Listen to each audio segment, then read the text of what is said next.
গর্ব করি যে আমাদের একজন মেগাস্টার আছে যার সিনেমা দেখার জন্য আমরা সিনেপ্লেক্সে আসি। শাকিব খান আমাদের বাংলাদেশের মধ্যে আই গেস যে ওয়ান অফ ফিউ অ্যাক্টর যে আসলে ট্রানজিশনাল ক্যারেক্টারগুলো খুব সুন্দর মতো গ্র্যাব করতে পারে। অভিনেতা কাকে বলে, কত প্রকার কি কি, সেটা আমাদের মেগাস্টারকে দেখলেই বোঝা যায়।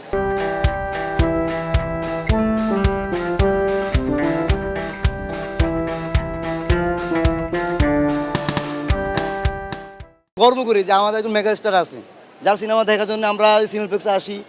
মানে এত মানুষ টিকিট পাই না, আপনার অনেক কষ্ট করে আমরা অনলাইন টিকিটটা পেয়েছি। আবার 2টা শো বাড়াইছে, ওইখানে পাইছি। মানে আর 5 মিনিট হইলে আর টিকিট পেতাম না আমরা। আপনার একটা সময় হয়েছিল কি, মানুষ বলতো যে সাকিব খানের সিনেমা নাকি রিক্সাওয়ালারা দেখে, কামলারা দেখে। এখন যারা এগুলা হেটার ছিল তারাই সাকিব খানের সিনেমা বেশি দেখে, এবং সাকিব খানের সিনেমা না দেখলে কিন্তু তারা হেটার্স হতো না, আর তারা এগুলার বিরোধিতাও করতে পারতো না। অবশ্যই সবাই ছবি দেখতেছে, আরও দেখবে। যারা হেটার্স তারাও ভক্ত হবে। Shakib Khan is a best, Shakib Khan is a king. কিন্তু ওইভাবে সিনেমা না করতো তাহলে কিন্তু বাংলা সিনেমা থাকতো না। ওনার একটা সিনেমা আমি বলি আপনাকে, প্রেমিক নাম্বার 1, বস নাম্বার 1, দুইটা কিন্তু গল্প সেমই। সেটা সাকিব খান নিজেও জানে। ওই সময় করার কারণ আছে, কারণ শুধু সিনেমা হলগুলো বাঁচানোর জন্য। বাট ওই টাইপের সিনেমা কিন্তু এখন করলে চলবে না। তো এখন যে টাইপের সিনেমা করে, ওই টাইপের সিনেমাগুলো এইসব জায়গায় চলে। আপনার লোকাল হলে দিলে এসব সিনেমা চলবে না। অভিনেতা কাকে বলে, কত প্রকার কি কি, সেটা আমাদের মেগাস্টারকে দেখলেই বোঝা যায়। যে ইমোশন, অ্যাক্টিং, অ্যাকশন সব কিছুই মুভির মধ্যে আছে। আর লাস্টের ইয়েটা একটু মানে হার্ট করছে অনেক।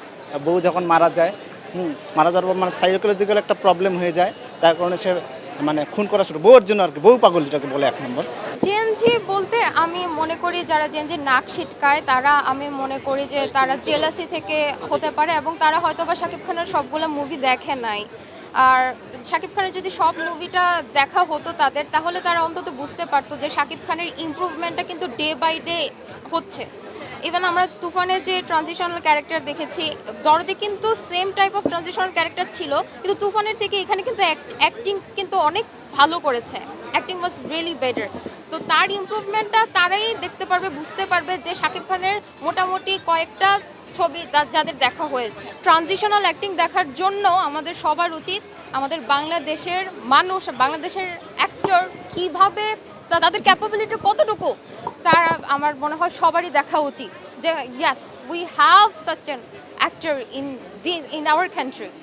একটা ক্রাইম স্টোরিকে কীভাবে প্লট টুইস্ট দিয়ে এবং রাইজিং অ্যাকশন, একের পরে একটা রাইজিং অ্যাকশন থাকে, কীভাবে সুন্দর একটা মানে একটা স্লট, পুরাটা একটা প্লট ছিল। তো প্লটের দিক থেকে এবং স্টোরি লাইনিংয়ের দিক থেকে আমার মনে হয় এটা ইন্টারন্যাশনাল পর্যায়ে নেওয়ার মতো। পায়েলের অভিনয় বলতে আমার তুফান মুভিতে মিমির অ্যাক্টিং খুব ভালো লেগেছে। ওনার ক্যারেক্টারের সাথে ওনার সিঙ্ক্রোনাইজিংটা খুব ভালো ছিল।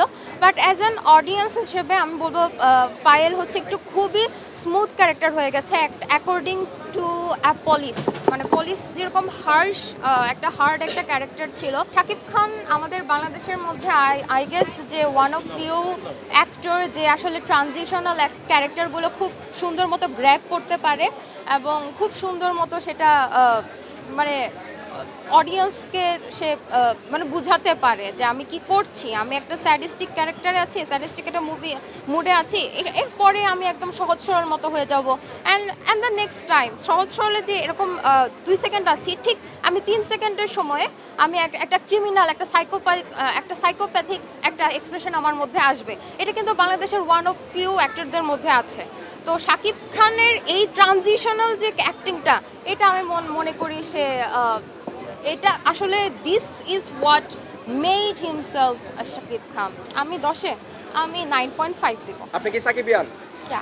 আমি বলতে চাই যে আপনাকে 150 বছর 200 বছর পর্যন্ত বাঁচায় রাখার তৌফিক আল্লাহ দেখ, যাতে আপনি আরও ভালো ভালো মুভি আমাদেরকে উপহার দিতে পারেন।